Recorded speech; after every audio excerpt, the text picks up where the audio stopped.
Hi everyone, welcome back.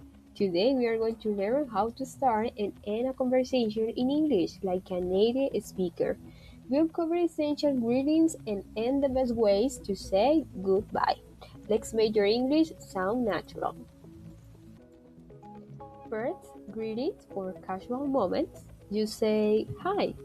If you want to be more polite, use hello. Remember to use time-based greetings depending on the moment. Good morning, good afternoon, or good evening. Now let's practice the reading. Repeat after me. Good morning, how are you? When you meet someone for the first time, the golden rule is nice to meet you. Remember the linking nice to meet you and don't forget the reply nice to meet you too. Now let's say goodbye. Goodbye is usual, but bye is perfect for friends. If you want to sound more natural, try see you later or see you soon. And a very kind way to end any conversation is have a great day. It is a small detail that makes a huge difference, right?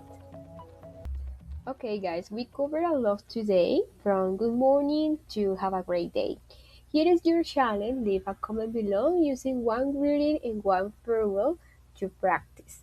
Thanks for watching. See you in the next video. Have a great day.